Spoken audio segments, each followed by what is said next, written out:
Hey everyone, welcome back. Hope you're having a fantastic day so far. So it looks like the bill that would increase Social Security benefits by anywhere between $300 and all the way up to $750 on average, called the Social Security Fairness Act, is finally going to be voted on today. However, it is experiencing a lot of pushback from Republicans. They're having a lot of infighting between their party. And in order for this bill to pass, it will need to have at least 10, possibly up to 15 votes from the Republicans. So we are going to be diving into that today. But before we do so, if you would like to receive up to $200 in free stock or $200 in free cash, in a pinned comment below, I will be leaving a link to Robinhood. All you have to do is once you click on that link is just sign up for a free account and then simply link your bank account. You do not even have to make an opening deposit. At that point in time, Robinhood will be sending you one free stock worth all the way up to $200. And if you'd rather just have the cash, all you have to do is once you receive the free stock is just sell it for what it's worth and then transfer the cash value right back to your bank account. Okay, so today looks like it might finally be the day where they actually vote on this bill. Now, a couple of days ago, Senator Ed Markey said that he would be voting in favor and approval of this bill. The following day, which was yesterday, well, they didn't actually end up voting on the bill yesterday, but it looks like today might actually be the day. They have 3 days left to put this bill on the floor for a vote, because starting next week, they are going to be going back to their home states on recess through the rest of this year, and they won't be coming back until 2025. And if this bill does not pass by the end of this year, it is going to be declared dead. It will have to once again be reintroduced in both the House as well as the Senate, and then also repassed in the House as well. So if it's going to get done, it has to be done by Friday. Today looks like it might actually be the day, though. However, it is experiencing some pushback from Republicans, which we are going to be getting into in just a moment. Now, this bill is going to it's going to impact those people who receive pensions, and because they're receiving the pension, they're actually having a reduced Social Security benefit as well as their surviving spouses. So, according to CNBC, during the Senate's final days of business in this congressional session, it is expected to vote on a bill that would change certain Social Security rules. The bill, the Social Security Fairness Act, would repeal provisions that reduce Social Security benefits for some individuals who also receive pension income from jobs in the public sector. Now, on November 12th, the House of Representatives passed the bill with the support of members on both sides of the aisle. Now, of course, it's been actually over a month later. It's finally going to be considered for a vote in the Senate. Not sure why they didn't do it sooner. It seems like Congress really just loves to drag these things out. Now, they go on to say, what Social Security rules would be repealed? Well, as I just mentioned, the Social Security Fairness Act would eliminate certain rules affecting some public pensioners, the Windfall Elimination Provision, or WEP, and the Government Pension Offset, or GPO.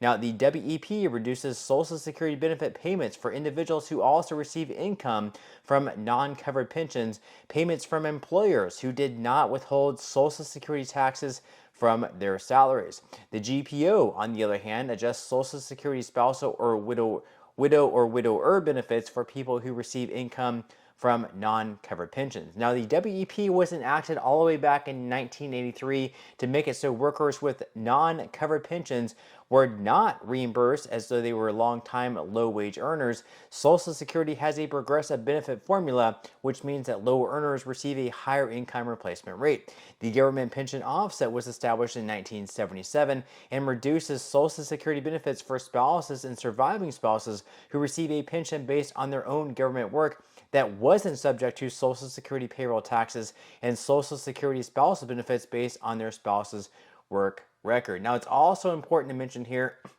that whenever these rules were enacted, Social Security, the trust fund, was also going insolvent at that point in time, so they had to come up with different ways to make it that it would be solvent for a longer period of time, whether that's raising taxes or cutting benefits. And this is just one of the few ways that they use to cut benefits, as well as actually raising of the full retirement age.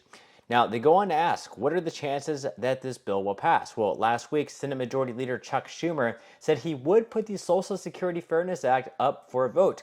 Schumer has since filed a notice that he intends to call a cloture vote on the motion to proceed this week. If the cloture vote to proceed has the necessary 60 votes, the rest of the process may go fairly quickly, said Maria Fries, senior legislative representative at the National Committee to Preserve Social Security and Medicare. Now, a Senate version of the bill has 62 co-sponsors. However, there is no guarantee the bill will get 62 votes, Fries said. Two co-sponsors, Senator Bob Menendez and Dianne Feinstein, are no longer in office. However, their replacements in Senator Andy Kim as well as Adam Schiff both supported the bill when they were House members, so that should get it right back up to 62 co-sponsors.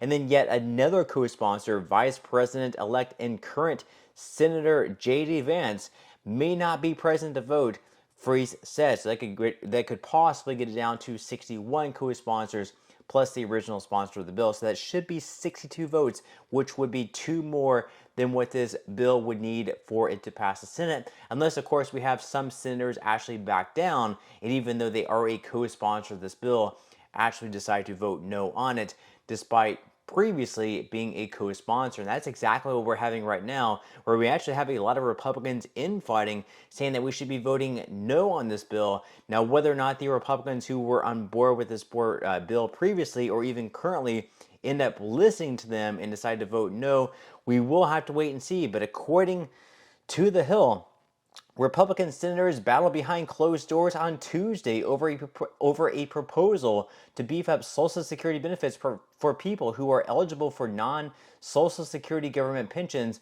The legislation, which is passed in the House, is expected to reach the Senate floor on Wednesday.